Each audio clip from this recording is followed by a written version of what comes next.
वाला है साल 2025 का अंतिम सूर्य ग्रहण। इसका क्या होगा देश और दुनिया पर प्रभाव? भारत में यह ग्रहण नहीं दिखाई देगा क्या? फिर भी भारत के लोगों को सावधान रहने की जरूरत है। क्या करें क्या ना करें, राशि के हिसाब से हम आपको बताएंगे सभी उपाय, एक एक पहलू पर चर्चा करेंगे। और इस चर्चा के लिए हमारे साथ खास मेहमान भी मौजूद हैं। हमारे साथ सभी खास मेहमानों का परिचय मैं आपसे करा देती हूँ। हमारे साथ मनीषा कौशिक जी जुड़ेंगी, नंता पांडे जी स्टूडियो में मौजूद हैं, बहुत बहुत स्वागत आपका नंता जी। वान्या आर्या जी हमारे साथ मौजूद हैं, आचार्य डीपी शास्त्री जी हमारे साथ मौजूद हैं, शास्त्री जी बहुत बहुत स्वागत आपका। और प्रवीण कुमार मिश्रा जी हमारे साथ मौजूद हैं। इन सभी खास मेहमानों के साथ हम चर्चा करेंगे, लेकिन चर्चा की शुरुआत सबसे पहले मैं आपसे करना चाहूंगी नंता पांडे जी, क्योंकि भारत में ये दिखाई नहीं देने वाला है। क्या भारत के लोगों को भी सावधान रहने की जरूरत है और किस तरीके से वो इसका लाभ या फिर हानि पा सकते हैं, इस पर चर्चा करें। जी, बहुत ही अच्छा प्रश्न, क्योंकि बहुत सारे लोगों को बहुत सारा कन्फ्यूजन कि ग्रहण तो पड़ रहा है, वो भी पितृपक्ष में महालय अमावस्या के दिन, तो क्या सूतक रहेगा नहीं रहेगा, क्या करें क्या नहीं करें। तो सबसे पहले ये जान लीजिए, देखिए हमारी शास्त्रों में जो लिखा है वो ये लिखा है कि जब तक आप नग्न आँखों से ग्रहण को ना देख लें तो ग्रहण मान्य नहीं होता। तो भारत में इसका सूतक नहीं लगेगा। आप अपने आराम से दोपहर में कुतुब मुहूर्त में, आपको महालय अमावस्या बहुत ही सुंदर दिन है, उस दिन आपको अपने पितरों के नाम से जो भी दान पुण्य करना है आप अवश्य करें। ग्रहण का जो असर है वो असर खासकर ऑस्ट्रेलिया, न्यूजीलैंड, फिजी, अंटार्कटिका, ये वाली जो पैसिफिक ओशन वाली बेल्ट है यहाँ पे रहेगा। और यहाँ पे इनको काफ़ी क्योंकि जो नक्षत्र पड़ रहा है और जिस तरह से उत्तरा फाल्गुनी नक्षत्र सूर्य का ही नक्षत्र है, सूर्य के ही नक्षत्र में सूर्य का ग्रहण पड़ रहा है, तो यहाँ पे एडमिनिस्ट्रेशन से रिलेटेड प्रॉब्लम्स और काफ़ी कुछ उस तरह की प्रॉब्लम्स दिखाई देंगी, जहाँ पे थोड़ा सा रिलीजियस टोन भी रहेगा। और रिलीजियस टोन की वजह से, जैसे न्यूजीलैंड में आप देखें तो मेयोरी संप्रदाय बहुत ज़्यादा है, हो सकता है कोई एजिटेशन उनके एंड से निकल करके आए सामने अपने अस्तित्व को लेकर, तो उस तरह की कोई आइडेंटिटी क्राइसिस हो सकती है एडमिनिस्ट्रेशन से रिलेटेड उस बेल्ट में, यानी कि ऑस्ट्रेलिया का बिल्कुल न्यू साउथ वेल्स वाला एरिया जो है उस साइड में, और आपका न्यूजीलैंड का एरिया, फिजी का एरिया, और वॉल्केनिक इरप्शंस, क्योंकि सूर्य ग्रहण है, फायर जोन होता है और सूर्य के ही नक्षत्र से शुरू हो रहा है सूर्य ग्रहण, और सूर्य के नक्षत्र के बाद वो सीधे सीधे करके आगे बढ़ करके चंद्रमा के नक्षत्र में जाएगा। यानी कि मेंटल एक अपहीवल जिसे बोलते हैं, एक मानसिक, एक सामुदायिक तरफ से उत्साह के साथ और एक बहुत ज़्यादा जोश के साथ रिएक्शंस जो होते हैं वो चंद्रमा लेके आता है, क्योंकि हस्त नक्षत्र पड़ेगा जैसे जैसे ही ग्रहण आगे बढ़ता जाएगा। तो ये ग्रहण जो है उत्तरा फाल्गुनी नक्षत्र जो कि सूर्य का नक्षत्र है, और उसके बाद हस्त जो कि चंद्रमा का नक्षत्र है। तो सूर्य और चंद्रमा वैसे ही अमावस्या का योग बनाते हैं, अमावस्या के दिन ये ग्रहण पड़ रहा है, और साथ ही साथ सानिध्य में है बुध, वहाँ पे बैठे हुए हैं सूर्य के साथ। बहुत सारी चीज़ों का सहयोग यहाँ पर एक ही दिन बैठ रहा है। शास्त्री जी भी हमारे साथ मौजूद है।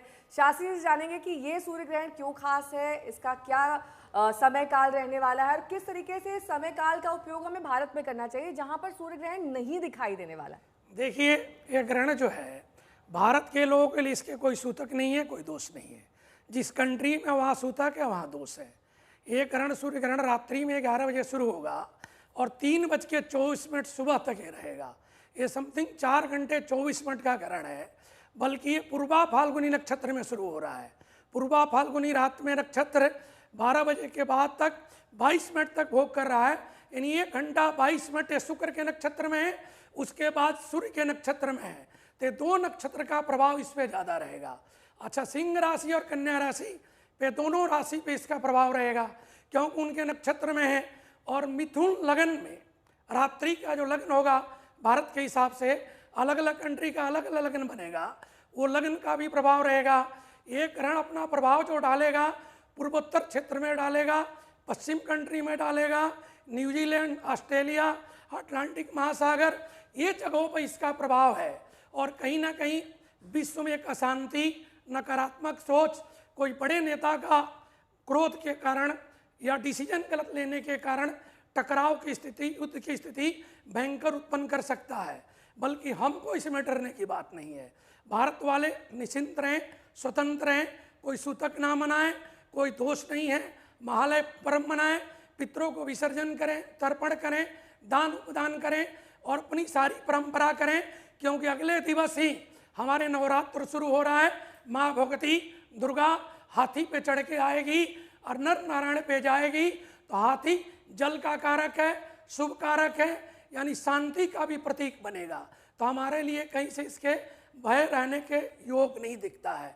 वहाँ पूरे विश्व पे हम देखें तो पश्चिम कंट्री और पूरब कंट्री ये आपस में टकराने की स्थिति में कोई ना कोई इनका डिसीजन इस कारण से गलत रहेगा। नेहा जी। वान्या आर्या जी भी हमारे साथ जुड़े हैं। वान्या जी, देश के लिहाज से, दुनिया के लिहाज से किस तरीके से ये लाभकारी है ये सूर्य ग्रहण, या फिर विनाशकारी है? क्योंकि कई ऐसे देश हैं जहां पर इस वक्त वॉर की स्थिति बनी हुई है। क्या उस पर विराम लग सकता है या फिर वो और ज्यादा बढ़ सकती? बहुत अच्छा प्रश्न आपने पूछा नेहा जी। सबसे पहले इस ग्रहण की अगर हम बात करते हैं तो ये ग्रहण जो है सर्व पितृ अमावस्या पर पड़ रहा है। बहुत ही सुंदर और खूबसूरत दिन है हमारे पितरों को नमन करने का। इस दिन अमावस भी है और ग्रहण का सूतक जो है वो भारत में मान्य नहीं है, लेकिन और कंट्रीज़ जो हैं, देश दुनिया की और कंट्रीज़ पर इसका इम्पैक्ट आएगा ही आएगा। स्पेशली जो आप देखें न्यूजीलैंड की जो बेल्ट है, एंटार्क्टिक ओशियन जो है, पैसिफिक बेल्ट जो है, फिजी में इसका इम्पैक्ट है, नॉर्थ अमेरिका में भी इसका इम्पैक्ट आएगा। आप देखेंगे आपको बहुत ज़्यादा उथल पुथल, कुछ पॉलिटिकल इंस्टेबिलिटी, इस तरह की चीज़ें जो हैं आपको देखने को मिलेंगी। यूथ से रिलेटेड आपको किसी भी तरह की कुछ न्यूज़ आ सकती है। हो सकता है सत्ता में आपको देखें कि कोई बड़ा नेता जो है वो कहीं ना कहीं रिज़ाइन कर जाए। सूर्य देव जो हैं अग्नि तत्व हैं, तो कहीं ना कहीं अग्नि से रिलेटेड घटनाएं जैसे कि वॉल्केनोज हो गए या फिर कुछ फॉरेस्ट फायर्स जैसी न्यूज़, जैसा वैसे भी ओवरऑल जो है भारत की भी मंगल की महादशा शुरू हो चुकी है। ओवरऑल मंगल का साल है, साल के जो राजा हैं वो भी सूर्य हैं और साल के जो मंत्री हैं वो भी सूर्य हैं। तो आपको कुछ ना कुछ इस तरह की उथल पुथल जो है देश दुनिया में देखने को मिलेगी। बट इंडिया में जो है इसका मिनिमल इम्पैक्ट रहेगा, क्योंकि सूर्य हमारी आत्मा का भी कारक होता है। इस टाइम पर आप बहुत सारे रेजिग्नेशंस देखेंगे बॉसेस के साथ, जो भी आपके जहाँ भी आप वर्क कल्चर में बॉसेस के साथ थोड़ी बहुत एजिटेशन, इरिटेशन हो सकती है। तो इस टाइम पर बहुत ज़्यादा कोई भी ऐसा डिसीजन ना लें जल्दबाजी में। अगर आपको थोड़ा सा स्ट्रेस भी फील होता है, थोड़ा सा एंग्जाइटी भी फील होता है, कहीं ना कहीं इलेक्शंस जो है वो भी ऑल ऑफ ए सडन जो है विड्रॉ हो सकते हैं। और कुछ ऐसा न्यूज़ जो है जहाँ पर सरकार जो है वो जनता जो है सरकार के कॉन्सेंट में नहीं रहेगी। अभी रिसेंटली अभी आपने नेपाल में भी देखा था, वहाँ पर हमने यही प्रिडिक्शन की थी कि कुछ ऐसा होगा जहाँ पर सरकार जो है वो जनता के अगेंस्ट चली जाएगी। जेन ज़ी से रिलेटेड, स्पेशली मैं बार बार यही बोल रही हूँ कि यूथ से रिलेटेड आपको कुछ ना कुछ ऐसा देखने को मिलेगा। अभी जो है कन्या राशि में बुध जो है वो भी उच्च के हैं भारत की कुंडली में। ये ग्रहण जो है आपके पंचम भाव में लगेगा। हालांकि इसका सूतक जो है वो भारत में मान्य नहीं है, लेकिन फिर भी आप देखेंगे कुछ ना कुछ जेनजी टाइप से रेवोल्यूशन जो है वो इस तरह की चीजें आएंगी। वान्या जी, मैं लौटूंगी आपके पास। हमारे साथ मौजूद हैं प्रवीण मिश्रा जी भी, लेकिन प्रवीण मिश्रा जी से हम समझेंगे कि राशियों पर इसका क्या प्रभाव पड़ने वाला है, क्योंकि सबसे ज़्यादा उत्सुकता हमें ये होती है कि हम पर क्या प्रभाव पड़ेगा। भले यहाँ पर सूतक ना लगे, भले ही सूर्य ग्रहण का प्रभाव भारत में ना हो, लेकिन कम से कम मन में शांति के लिए ये ज़रूरी होता है कि भाई हमारी राशि पर इसका पॉजिटिव यानी कि सकारात्मक प्रभाव पड़ने वाला है। जी, बहुत अच्छा सवाल आपने पूछा नेहा जी। देखिए, ये सूर्य ग्रहण कन्या राशि में लग रहा है, तो लोगों के मन में चिंता होगी हमारे ऊपर क्या असर पड़ेगा। तो पहली राशि से शुरू करते हैं, मेष राशि से। मेष राशि से छठे घर में ये सूर्य ग्रहण लगेगा, तो मेष राशि वालों को अपनी सेहत को लेकर सावधान रहना चाहिए। जल्दबाजी में फैसला करने से बचने की सलाह है आपको। और जो छात्र प्रतियोगिता परीक्षा देने वाले हैं, एग्ज़ाम देने वाले हैं, पूरी मेहनत से आप अच्छे से पढ़ाई करके एग्ज़ाम दीजिए, आपको सफलता मिलेगी। और ग्रहण का कोई नेगेटिव प्रभाव आपके ऊपर ना हो, तो इसके लिए जब ग्रहण समाप्त हो जाए अगले दिन आप उठें, स्नान ध्यान करें और कम से कम 1 किलो गुड़ का दान किसी गरीब व्यक्ति को करें, तो आपके लिए बहुत शुभ रहेगा। अब बात करते हैं वृष राशि की। वृष राशि शुक्र की राशि है और आपकी राशि से ये जो ग्रहण है ये 5वें घर में लग रहा है। तो वृष राशि वालों को ध्यान क्या रखना है? अपने रिश्तों को लेकर ध्यान रखना है, रिश्तों में तनाव ना बढ़ने दें। संतान को लेकर मन में चिंता हो सकती है, तो अपने बच्चों का ख्याल रखना है और कोशिश करना है कि आपके जो डिसीजन हैं वो सही रहें। डिसीजन लेने में किसी भी तरह की जल्दबाजी दिखाना उचित नहीं है। और उपाय क्या होगा आपके लिए कि आप ग्रहण के बाद अगले दिन सुबह उठ करके स्नान ध्यान करके किसी ज़रूरतमंद व्यक्ति को 1 किलो चावल का दान करें, तो आपके लिए बहुत शुभ रहेगा। अब बात कर लेते हैं अगली राशि मिथुन राशि की। मिथुन राशि बुध ग्रह की राशि है और बुध ग्रह जो है भगवान सूर्य के साथ ही विराजमान होंगे जब ये ग्रहण लगेगा। तो जो बुध वाले जो लोग हैं, मिथुन राशि के जो जातक हैं, उनके लिए सलाह ये है कि आप परिवार में किसी भी तरह का मतभेद ना बढ़ने पाए, इसका बहुत ख्याल रखिएगा। जो भी आपके बीच में जो बातचीत है बड़े धैर्य से करनी है और कोशिश करना है कि जो भी बड़े फैसले करने हैं तो आगे वाले 1 महीने तक आप जो है कोशिश करें कि बड़े फैसले ना करें, तो आपके लिए अच्छा रहेगा। सेहत के मामले में मिथुन राशि वालों को बहुत सावधान रहने की जरूरत है। और उपाय क्या करें जिससे ग्रहण का नेगेटिव प्रभाव आपके ऊपर ना हो? आप गौ माता की सेवा करें, यानी गौ माता को रोटी खिलाएं, चारा खिलाएं, जो आपसे संभव हो आप ग्रहण के बाद गौ माता की सेवा करेंगे तो आपके लिए बहुत शुभ ठीक है। ये 3 राशियों की बात होगी। अगली राशियों का रुख करें उससे पहले मनीषा कौशिक जी भी हमारे साथ जुड़ी हुई है। मनीषा जी कहते हैं कि चंद्रमा मन का कारक होता है, लेकिन सूर्य ग्रहण को लेकर भी तमाम जो विपरीत परिस्थितियां हैं वही सामने आ रही हैं कि हमारा मन उद्विग्न रह सकता है और देश और दुनिया में भी जो हालात हैं वो और ज्यादा खराब हो सकते हैं। कुछ भी अच्छा नहीं होने वाला है क्या इस सूर्य ग्रहण से? ऐसा नहीं है। सबसे पहले जब हम ग्रहण की बात करते हैं ना, इस बार जो हम ग्रहण को डिस्कस कर रहे हैं, तो पूर्णिमा के दिन जब शायद जो जो अमावस्या पे सूर्य ग्रहण आ रहा है और पूर्णिमा पे हमने अभी चंद्र ग्रहण देखा जो भारत में दर्शनीय था। सूर्य ग्रहण जो है वो भारत में इस साल दर्शनीय नहीं है, इसलिए हमने बोला कि सूतक के नियम जो है वो यहाँ इंडिया में एप्लीकेबल नहीं होंगे। पर जब भी ग्रहण की बात आती है ना, मन थोड़ा सा विचलित, मन थोड़ा सा एंग्जाइटी इसलिए भी हो जाती है क्योंकि हमने हमेशा यही सुना है कि जब भी ग्रहण आते हैं तो ये कोई ना कोई जो बड़ी चीजें, अभी मैंने सुना नंदिता जी ने भी बताया, वान्या जी ने भी बताया, तो I totally agree, mass level पर चीजें होती हैं। ये एस्ट्रोलॉजिकली हम कितने सालों से इन चीजों को इवेलुएट करते आए हैं। क्या चीजें नजर आ रही हैं? फायर एक्सीडेंट्स जो हैं वो बढ़ जाते हैं। जो फॉरेस्ट फायर में जो है, जैसे फायर लगना, फॉरेस्ट फायर जो है इस दौरान होती हैं, ट्रेन एक्सीडेंट्स होते हैं। कहीं ना कहीं राजनीतिक उथल पुथल का समय है, कोई स्पिरिचुअल पर्सनालिटी जो है वो उनसे जुड़ी हुई कोई बड़ी खबर, किसी सेलिब्रिटी की जो है वो पूरी न्यूज, निधन की न्यूज, दुखद न्यूज हमें सुनाई जो है वो इस दौरान सुनाई देती है। तो ये जो बड़ी बड़ी न्यूज जब आती है ना, ये हमारे मन को परेशान करती है। पर ये पीरियड जो है प्रैक्टिकली अगर हम देखें तो कितने सालों के बाद हमने श्राद्ध के साथ ग्रहण को कोइंसाइड करते हुए देखा है।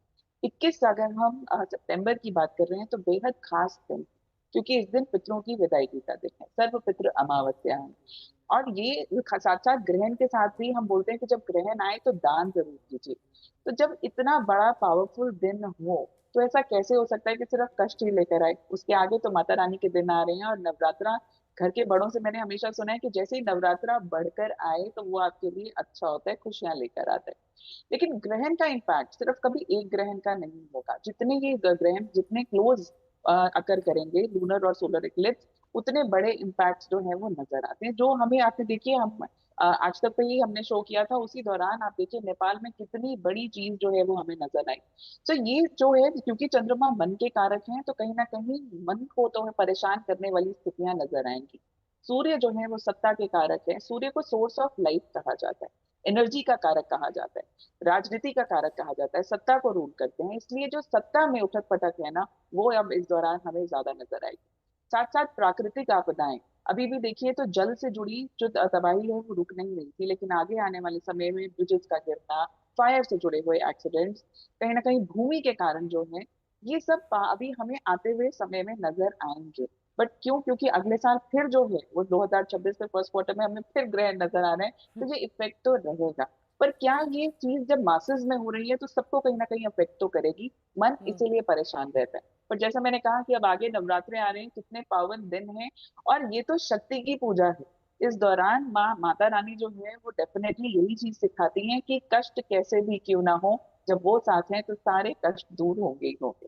ठीक है, और प्रवीण मिश्रा जी हमें बताएंगे कर्क और सिंह राशि पर इसका क्या असर रहने वाला है। जी, तो कर्क राशि की बात कर लेते हैं। कर्क राशि चंद्रमा की राशि है और जब ये ग्रहण लगेगा उस समय सूर्य और चंद्रमा दोनों बहुत डिग्री वाइज क्लोज होंगे। अमावस्या पर सूर्य ग्रहण लगता है। तो कर्क राशि वालों के लिए सलाह ये है कि जो भी फैसले करें बहुत सोच समझ के करें, जल्दबाजी में बिल्कुल भी डिसीजन ना लें, तो आपके लिए अच्छा रहेगा।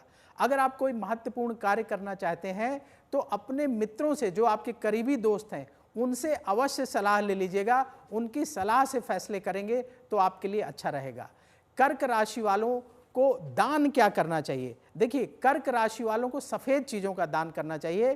तो सबसे सरल है, सबके घर में होता है आटा, तो कम से कम 1 किलो आटे का दान किसी ज़रूरतमंद व्यक्ति को आप ग्रहण के बाद, जब ग्रहण समाप्त हो जाएगा, अगले दिन आप सो करके उठेंगे, भारत में अगर रहते हैं तो स्नान ध्यान करिए, अपने घर में पूजन करिए और फिर किसी ज़रूरतमंद व्यक्ति को 1 किलो आटे का दान करें तो आपके लिए बहुत शुभ होगा। सिंह राशि। हाँ, अब बात करते हैं अगली राशि सिंह राशि की। नेहा जी ने कहा सिंह राशि भगवान सूर्य की अपनी राशि है और सूर्य ग्रहण लग रहा है तो जाहिर है सूर्य पर ही लग रहा है। तो सिंह राशि वालों को ध्यान क्या रखना है कि प्रॉपर्टी से संबंधित कोई बड़ा डिसीजन आगे आने वाले 1 महीनों तक नहीं लेना है, या बहुत ज़रूरी हो तो बड़े सोच समझ करके लेंगे। उसमें किसी भी प्रकार की जल्दबाजी दिखाने से आपको हानि हो सकती है, पहला ख्याल ये रखना है। दूसरा, सिंह राशि वाले अपनी वाणी पर नियंत्रण रखें, जो कुछ भी बोलें सोच समझकर बोलें, ऐसा ना हो कि विवाद बढ़ जाए। और अपने सेहत के मामले में बिल्कुल भी लापरवाही ना करें। अगर दवाई ले रहे हैं तो समय पर अवश्य लेते रहें। उपाय क्या करें, सिंह राशि वाले इस ग्रहण के अशुभ प्रभाव से बचने के लिए 1 किलो गुड़ का दान जब ग्रहण समाप्त हो जाए अगले दिन स्नान ध्यान के करके करेंगे तो आपके लिए बहुत शुभ होगा। ठीक है। देखिए, ये ग्रहण जो है सूर्य आत्मा का कारक है, वेद में कहा गया है, और सिंह राशि के स्वामी भी है। अभी हमारे छोटे भाई साहब बता रहे हैं, आप करें क्या, सत्य धर्म धारण करने वाला व्यक्ति का कोई भी क्रूर ग्रह या कोई पाप ग्रह उसको नुकसान नहीं करता है। ग्रहण काल में सत्य बोले, नारायण के जप करें, गुरु मंत्र के जप करें और इष्ट के साधना करें। दूसरी चीज़ एक बता दें, ग्रहण सबके लिए शुभ नहीं होता है, शुभ भी होता है। जिस तरह ये 2 नक्षत्र को लेके लग रहा है, पूर्वा फाल्गुनी और पूर्वा भाद्रपद और उत्तरा फाल्गुनी, एक जो है सो सिंह राशि का कुछ ले रहा है और कन्या राशि का पूरा ले रहा है। तो 2 राशियों के लिए तो बिल्कुल इसका प्रभाव ठीक नहीं है, बल्कि हाँ, ये वृश्चिक राशि, कुंभ राशि और वृष राशि, ये 3 राशि के लिए धनदायक भी है। इस राशि के कोई व्यक्ति हो, कोई कंट्री हो, कोई कंपनी का नेम हो, उनको लाभ भी ये ग्रह देगा, नुकसान नहीं करेगा।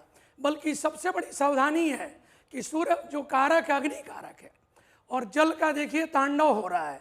तो अग्नि जल से जो कुप्रभाव पूरे विश्व में है, पटल पे है, धारा पे है, चाहे शांति का एक लाहौर चल रहा है, इसमें हम सबको बचना चाहिए। बचने के एक ही उपाय है, नारायण कवच का पाठ, विष्णु सहस्त्रनाम का पाठ, रामचरितमानस का कोई उपाय थोड़ा बहुत करें। हर व्यक्ति नहीं कर सकता है।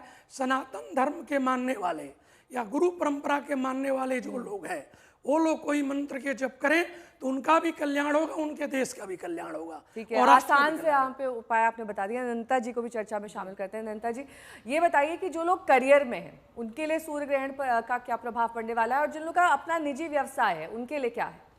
देखिए, सूर्य जो होता है ना, सूर्य ग्रहण, अभी थोड़ा सा नक्षत्रों की बात हो रही है, लेकिन सबसे इम्पॉर्टेंट होता है कि जब ग्रहण होता है, ग्रहण का पाथ देखते हैं, रास्ता देखते हैं कहाँ पे है और वहाँ पे क्या लग्न उदय हो रहा है। तो न्यूजीलैंड में अगर आप देखें तो तुला लग्न से उदय हो रहा है, वृश्चिक लग्न जाएगा और फिर धनु लग्न में समाप्त होगा।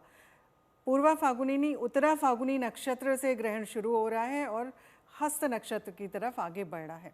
तो ये तो एक क्लैरिटी लेके आना चाहती है। अब जो आपने बोला सूर्य की वजह से व्यवसाय में जो लोग हैं, जो नौकरी कर रहे हैं, आप देखिए ग्रहण जब भी होता है ना, हम जो उसके कैलकुलेटेड हम एनालिसिस करते हैं उस समय ग्रहण नक्षत्रों की करते हैं। जैसे अभी रिसेंटली चंद्र ग्रहण हुआ 15 दिन पहले, और क्योंकि राहु का इम्पैक्ट हो रहा था, हमने कहा था सोशल मीडिया का अफवाह होगी, आप ही के साथ शो कर रहे थे कि अफवाहें बढ़ेंगी सोशल मीडिया में, जिस वजह से सत्ता पलट के संयोग बनेंगे। और उसी तरह का कुछ नेपाल में हुआ, सत्ता पलट हुई, फ्रांस में हुआ, जापान में हुआ। तो ये ग्रहण कराता, सूर्य क्या है, सत्ता का कारक, और पलट कहाँ पे आएगी, जहाँ पे ये ग्रहण चल रहा है ज़्यादा। तो ऑस्ट्रेलिया का आपका बॉर्डर का एरिया हो जाएगा, जो साउथ वेल्स वाला एरिया है आपका, न्यूजीलैंड पूरा कवर्ड है। एंटार्क्टिका पिछले 5-6 वर्षों से बहुत ज़्यादा ग्रहण की चपेट में आ रहा है। इस बारे में मैं पहले भी कह चुकी थी कि एंटार्क्टिका का कोई भूखंड अलग होगा, और 1/3 एंटार्क्टिका एक भूखंड अलग हुआ था। अभी भी ग्रहण का असर इस वाले और जो मार्च तक का में आ रहे ग्रहण, Antarctica is a very sensitive area इस समय, वहाँ से भी कुछ इरप्शंस हो सकते हैं या कुछ कैलामिटीज़ उधर पे आ सकती हैं। चंद्रमा का प्रभाव बहुत ज़्यादा रहेगा इस समय, और बुध उच्च के हैं, बुधादित्य योग बन रहा है। तो व्यवसाय वालों को वैसे तो दिक्कत नहीं, लेकिन थोड़ा निवारण अवश्य करिए। स्पेशली अगर आप न्यूजीलैंड या ऑस्ट्रेलिया वगैरह में रह रहे हैं तो आपको गुड़ का दान करना चाहिए, गेहूं का दान करना चाहिए। बेस्ट तो ग्रहण पे होता है सप्त अनाजा का दान, यानी कि 7 प्रकार के जो अनाज होते हैं उनका दान आप करेंगे, अच्छा रहेगा, उससे आपके व्यवसाय में तकलीफ नहीं आएगी।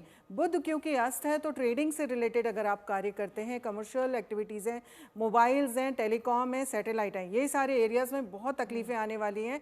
इस समय सोलर एनर्जी से रिलेटेड भी सोलर फ्लेयर्स हो सकते हैं, किसी भी तरह के, जैसे वानिया जी भी बोल रही थी, फॉरेस्ट फायर्स हो सकते हैं, या फिर आपस में तनाव होकर के ना आगजनी, गोलाजनी, इस तरह की स्थितियाँ आपस में एक वॉरशिप वाली स्थिति बनते हुए दिखाई देती है।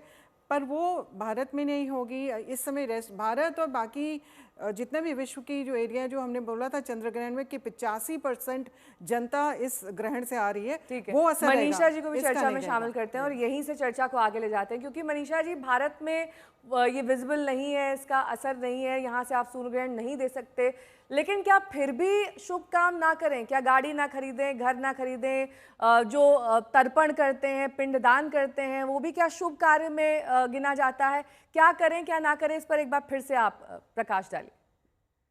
जी, देखिए, हम शुभ कामों की जब बात कर रहे हैं तो शुभ काम किन कामों को मना किया गया था? हाउस वार्मिंग के लिए, हम गृह प्रवेश के लिए, कोई मुंडन संस्कार है, विवाह के काम, ये सब काम सिर्फ मना किए गए थे। पितरों के दिन कभी बुरे दिन नहीं हो सकते। हम तो उन्हीं का डीएनए, हम तो उसी परिवार से आ रहे हैं, तो दिन उन हमारे लिए वो बुरे कैसे हो सकते हैं? पितरों की कृपा के बिना सब कुछ जो है वो अधूरा है। लेकिन जब बात सिर्फ अगर 21 की है तो बाकी तो समय जो है वो निकल गया। अब तो सिर्फ हम अमावस्या पर हैं, उसके आगे नवरात्रों के दिन शुरू हो रहे हैं। तो घर पे भी मुझे लगता है लड़ाई का कारण जो है वो कम किया जाए। अगर हम नवरात्रों में किसी भी काम को करना चाहते हैं तो उस दौरान हम कर सकते हैं। ये दिन बुरे दिन नहीं है, लेकिन क्योंकि साथ ग्रहण जुड़ा हुआ है, और बहुत बार सवाल लोगों का ये भी होता है कि एक तो अमावस्या है, उसके बाद शाम को जो है वो ग्रहण का समय जो है वो शुरू हो रहा है रात को। तो क्या हम मंदिर में जो है वो, अपने घर के मंदिर हमने साफ भी करने होते हैं, नवरात्रों की तैयारी करनी है, सामान खरीदना है, तो क्या हम इस दौरान कर सकते हैं? बिल्कुल कर सकते हैं। क्यों? क्योंकि यहाँ पे सूतक काल जो है सबसे पहले नहीं लग रहा। सूतक की मान्यता जो है वो भारत में जो है वो कम से कम एप्लीकेबल नहीं होगी इस बार। लेकिन जहां तक बात है कि क्या ये हमेशा जो है वो ऐसा ही रहेगा, तो ये डर को थोड़ा सा हमें बाहर लेके आना है। इस दौरान दान पुण्य में हमें जरूर जो है वो करने चाहिए। गुड़ का दान हो, तांबे के बर्तन हो, कपड़े का दान हो, उसके साथ साथ दवाइयों का या किसी की इलाज की फीस से अगर आप मदद करते हैं तो ये सबसे बेस्ट मुझे लगता है। पितरों को खुशी जो है सबसे ज्यादा ये देगी, क्योंकि हम उन्हीं के परिवार को आगे बढ़ा रहे हैं। प्रवीण जी, जो बाकी 2 राशियां बची हैं, क्योंकि जितनी भी राशियां अब हम चर्चा करेंगे उसमें आप ये बताइए सबसे पहले कि क्या करें क्या ना करें, क्योंकि सभी का फोकस उसी बात पर होता है कि किस चीज़ों से हमें बचना है। जी जी, तो अगली राशि की बात कर लेते हैं, वो है कन्या राशि। और सब लोग चिंतित हैं क्योंकि कन्या राशि पर ही ये ग्रहण लगने जा रहा है। तो कन्या राशि वालों के लिए सबसे पहली सलाह ये है कि मन में नेगेटिव विचारों को बढ़ने ना दें, पॉजिटिव थिंकिंग रखें। धन संबंधी फैसले सोच समझ करके करें। धन लेने का मामला हो, देने का मामला हो, उस पर ध्यान दें। लंबी दूरी की यात्रा से बचें कन्या राशि वाले। और उपाय क्या करें? आप ग्रहण के बाद किसी जरूरतमंद व्यक्ति को फल का दान करें। जो ऋतु फल इस मौसम में फल मिलता है तो आपके लिए बहुत शुभ होगा। अब बात कर लेते हैं अगली राशि तुला राशि की। तुला राशि वालों के लिए अपने खर्चों को कंट्रोल में रखना होगा। खर्च आपके कहीं ज़्यादा ना बढ़ जाए, इस बात का ध्यान रखें। सेहत के मामले में बिल्कुल भी लापरवाही ना करें, अपने स्वास्थ्य का ध्यान रखें। और लड़ाई झगड़े में उलझने से बचने की सलाह है आपके लिए। उपाय क्या करें? तुला राशि वाले जब ग्रहण समाप्त हो जाए अगले दिन स्नान ध्यान करके पूजन करें और किसी जरूरतमंद व्यक्ति को 1 किलो चावल का दान करें, कुछ दक्षिणा रख करके, तो आपके लिए बहुत शुभ होगा। तो ये तो बात हुई राशियों का पर क्या असर रहने वाला है इस सूर्य ग्रहण का, क्या करें क्या ना करें। कुछ आसान से उपाय हमारे तमाम गेस्ट यहाँ पर बता रहे हैं। लेकिन नंदा जी, सबसे महत्वपूर्ण सवाल हमेशा यही रहता है कि ये सूतक काल क्या होता है। हम बार बार शब्द का उपयोग करते हैं, लेकिन कई लोगों की जानकारी के लिए बता दीजिए सूतक होता क्या है। जी, बहुत ही उत्तम प्रश्न आपने किया। सूतक क्या होता है कि जो ग्रहण से पहले की अवधि होती है, उस अवधि को हम सूतक काल बोलते हैं। जैसे चंद्र ग्रहण होता है तो 9 घंटे की अवधि चंद्र ग्रहण से पहले वो सूतक काल में मानी जाती है, और सूर्य ग्रहण जब होता है तो उससे पहले 12 घंटे से हम तैयारी करनी शुरू कर देते हैं, क्योंकि जो रेज़ होती है ना, तो आपकी जो हार्मफुल रेज़ आ रही होती हैं उसका इम्पैक्ट आना शुरू होता है ग्रहण से पहले से ही। उसकी स्थिति, हमारी मनस्थिति ऐसी बदलनी शुरू होती है। आप देखेंगे कभी भी कैलामिटीज़ आती हैं, कभी भी अर्थक्वेक्स आते हैं, किसी भी तरह की ऐसी चीज़ें होती हैं, जानवर एकदम से भागने लगते हैं या अपनी रक्षा करने के लिए दौड़ने लगते हैं मच बिफोर द इवेंट। मतलब वो इवेंट जो होने वाला है उससे कई घंटे पहले से जानवरों को आप देख करके आप पता लगा सकते हैं कि हाँ कुछ तो यहाँ पे स्थिति खराब है। तो इसी वजह से हमारे पूर्वजों ने ये बात उसको देखा, उसको एनालाइज किया, और इस वजह से एक सूतक काल रखा, क्योंकि सूर्य की किरणें बहुत ज़्यादा स्ट्रांग हो जाती है। चंद्रमा में तो सूर्य की किरणें पड़ती हैं फिर हमारे ऊपर पड़ती हैं, तो इस वजह से सूर्य ग्रहण के लिए सूतक होता है वो 12 घंटे का होता है। यानी कि 12 घंटे तक का में ग्रहण से पहले आप अन्न का ग्रहण ना करें आप, क्योंकि उसमें ऑलरेडी रेज में इम्पैक्टेड होते हैं। बैक्टीरियल जो इम्पैक्ट्स होते हैं, जो नेगेटिव बैक्टीरियाज होते हैं वो ज़्यादा एक्टिवेट हो जाते हैं।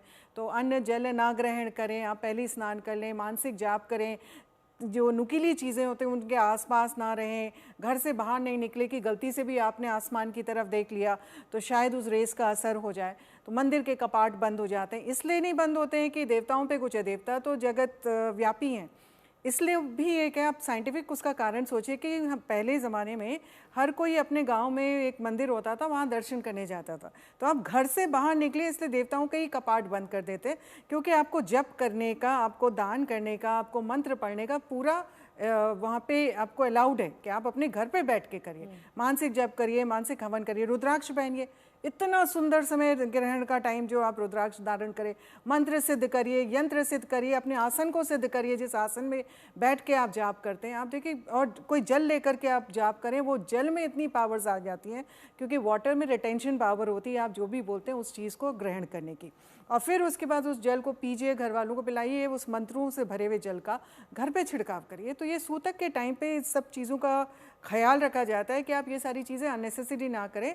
आप ग्रहण के लिए अपने को एक मनस्थिति आप तैयार करिए और उसमें आगे बढ़िए। तो इसलिए इस तरह के निवारण बोले जाते हैं। तुलसी होती है, कुशा होती है, या इवन नमक होता है, ये सारे लौंग होती हैं, ये सारी चीज़ें होती हैं जिनके अंदर प्रॉपर्टीज़ होती हैं नेगेटिव एनर्जी को हटाने की। इसलिए बोला जाता है खाने पे तुलसी का पात्र रख दीजिए या कुशा घास रख दीजिए, ताकि उसमें कोई भी एनर्जीज हो वो ख़त्म हो जाए और नेगेटिव बैक्टीरियाज नहीं रहे। इसीलिए बड़े बूढ़े बच्चों बीमारों के लिए अलाउड होता है कि आप उनको खाना पीना दे सकते हैं, लेकिन थोड़ा तुलसी का पात्र पहले चबा लें या फिर खाने में रख लें 1-2 मिनट, उसके बाद ग्रहण करें। तो सूतक काल basically preparation for the main event, उसके लिए है कि आप क्या कर सकते हैं, क्या नहीं कर सकते, और इसलिए सावधानी बरतने के लिए बोला गया कि आप जल्दबाजी में कोई भी चीज़, नहीं तो क्या होता है कि ना ग्रहण करता है जन समूह में एकदम से एंजाइटी क्रिएट करता है, एकदम से मास अपहीवल लेके आता है। तो केवल अगर ग्रहण के टाइम में अगर करना शुरू करा तो पता चला आपदाएं आपस में ही टकरा टुकड़ के होने लग जाएंगी और लोग बिल्कुल लड़ने झगड़ने लगेंगे, घर भाग रहे होंगे या नहीं कर रहे होंगे, रास्ते में लड़ाई झगड़ा हो जाएगा, स्टैम्पीड हो जाएगा। तो इसीलिए वो सूतक काल एक बहुत अच्छा समय होता है, जिस समय आप ऑलरेडी पहले घर में आ जाते हैं, घर में रह करके उसके नियम पालन करते हैं और नियम पालन के साथ साथ अपने को एक तैयार करते हैं उस इवेंट के लिए। क्योंकि there are 2 sides of a coin. ग्रहण है, अगर खराब है तो उसमें अच्छी चीज़ें भी बहुत आप कर सकते हैं, जो कि हम बोल रहे थे, जैसे रुद्राक्ष धारण करिए, मंत्र पढ़िए, अपने घर को एनर्जाइज करिए अच्छी चीज़ों से, और एक अच्छी सोच के साथ मेडिटेट करिए पितरों के लिए। सर्व पितृ अमावस्या में ग्रहण पड़ रहा है, अगर भारत में नहीं भी पड़ रहा है तब भी आप ध्यान करिए, मेडिटेशन करिए, अपने पितरों को वो मेडिटेशन का जो भी आपको फल मिल रहा है वो उनको उनके निमित्त दे दीजिए। आप देखिए बहुत बहुत सुंदर संयोग है, इसको तो अपॉर्चुनिटी की तरह आपको लेना चाहिए, अपॉर्चुनिटी की तरह लेके आगे बढ़ेंगे, उस सोच के साथ आगे बढ़ेंगे। अद्भुत मौका है कई अच्छे काम करने का भी, सिर्फ इसमें नकारात्मक चीजें नहीं होने वाली है। और 21 सितंबर की रात को ये साल का अंतिम सूर्य ग्रहण होगा। देश और दुनिया पर इसका क्या प्रभाव पड़ने वाला है, इस पर हमने चर्चा की। राशियों के हिसाब से हम आपको बता रहे हैं किस तरीके से आप क्या दान कर सकते हैं, क्या कुछ आपको नहीं करना है। लेकिन ये भारत में दिखाई नहीं देगा, ना ही भारत में सूतक लगेगा, लेकिन साल का अंतिम सूर्य ग्रहण अन्य देशों पर प्रभाव डालेगा, जिसके बारे में हमारे खास मेहमान आपको यहाँ पर जानकारी दे रहे थे। देश और दुनिया पर इसका क्या प्रभाव पड़ेगा, इस पर भी चर्चा हम लगातार कर रहे हैं। लोगों को सावधान रहने की ज़रूरत है इस सूर्य ग्रहण में, खास तौर पर जो भारत के अलावा जो अन्य देश हैं वहां पर राजनीतिक हलचल तेज हो सकती है। प्रवीण कुमार मिश्रा जी हमारे साथ जुड़े हैं। प्रवीण जी, वृश्चिक राशि और धनु राशि की अब बात कर लेते हैं। शायद तुला राशि तक बात हो चुकी है। जी जी जी, तुला राशि तक हम लोग बात कर चुके हैं। अब समय आ गया है वृश्चिक राशि वालों के बारे में बात करने का।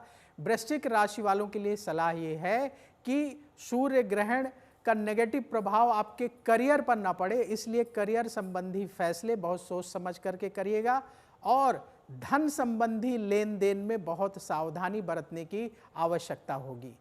वृश्चिक राशि वाले ध्यान रखें, मंगल की ये राशि है कि कहीं अहंकार का भाव ना बढ़ने पाए, नहीं उससे नुकसान हो सकता है। और उपाय क्या करें, आप किसी जरूरतमंद व्यक्ति को ग्रहण समाप्त होने के बाद अगले दिन स्नान ध्यान करके पूजन करके आप गुड़ का दान करें, कम से कम 1 किलो गुड़ का दान करें तो आपके लिए बहुत शुभ रहेगा।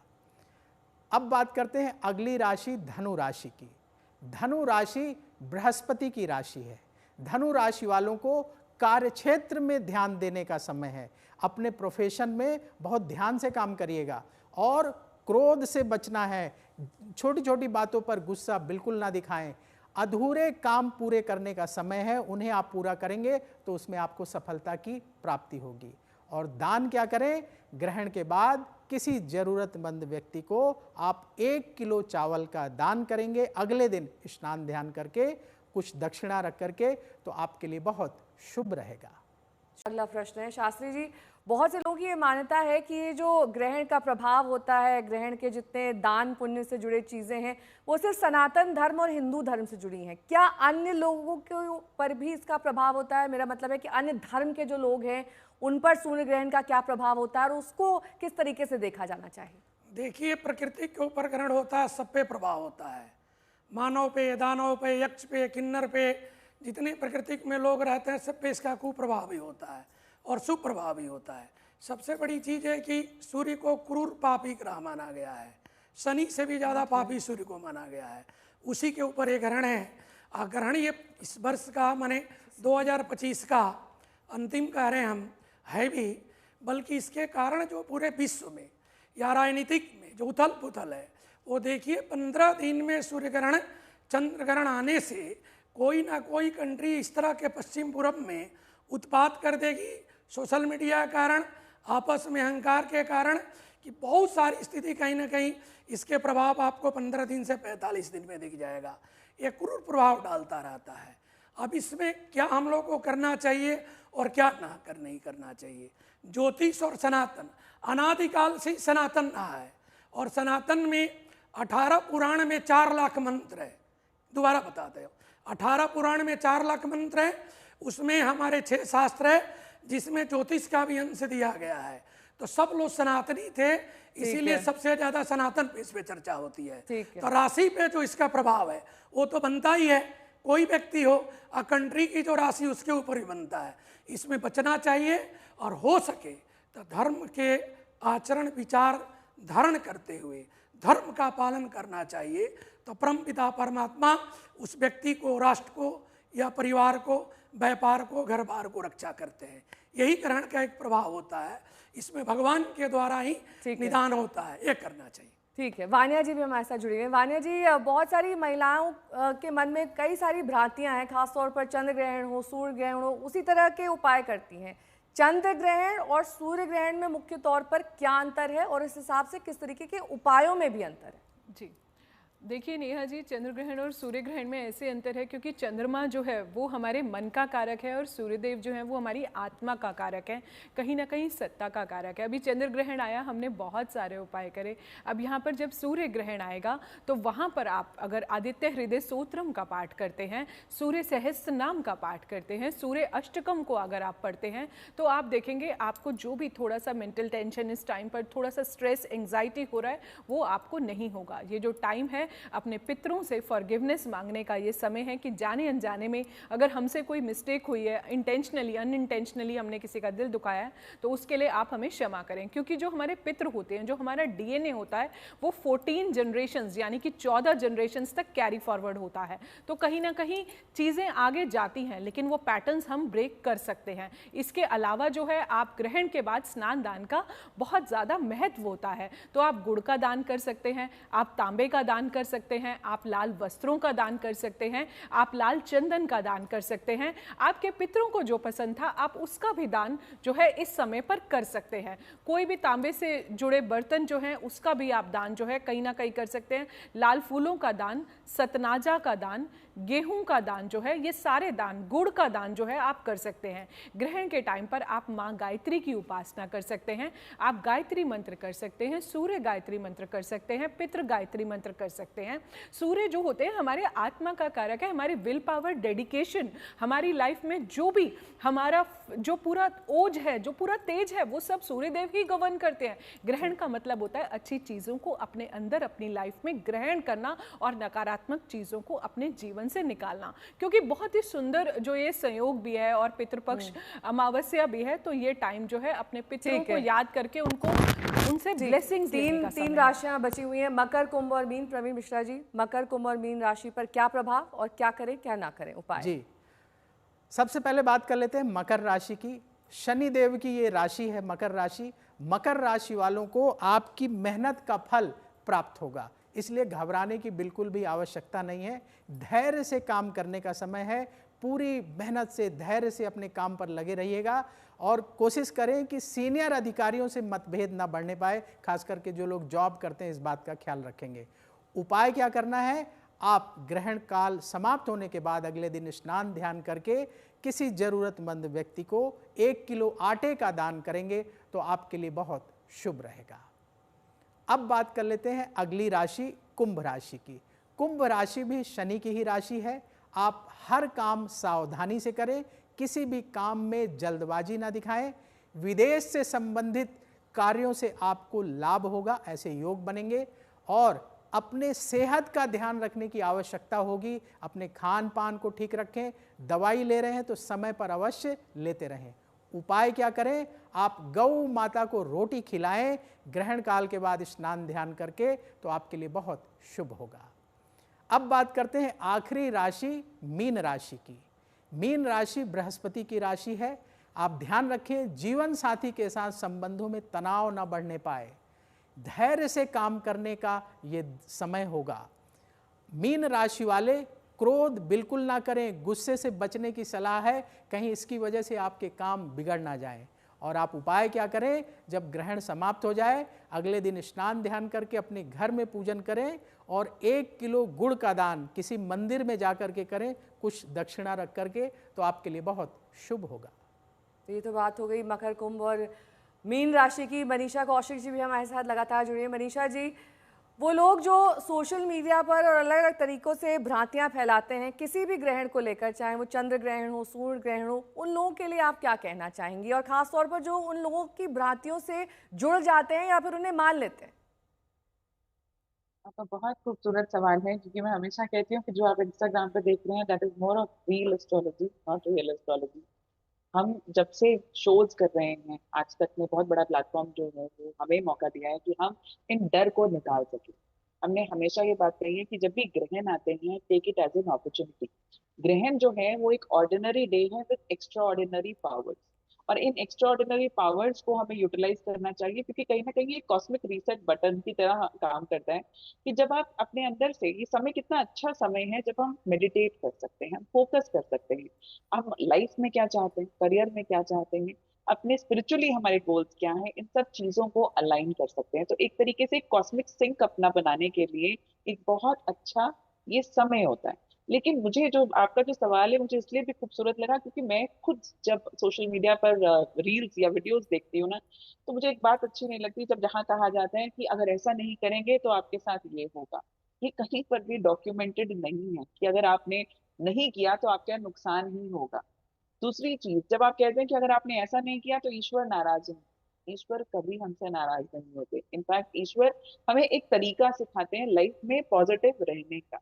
तो जो लोग इन नेगेटिविटी को सिर्फ फैला रहे हैं, ये हमारे ऊपर भी है। जब आप कह रहे थे ना कि इसका हमारे ऊपर क्या असर पड़ता है, तो कहीं ना कहीं ये ग्रहण का असर ये भी पड़ता है। जब हम चंद्र ग्रहण की बात करते हैं कि जिनका मन कमजोर होता है उनके ऊपर इन बातों का जल्दी असर होता है।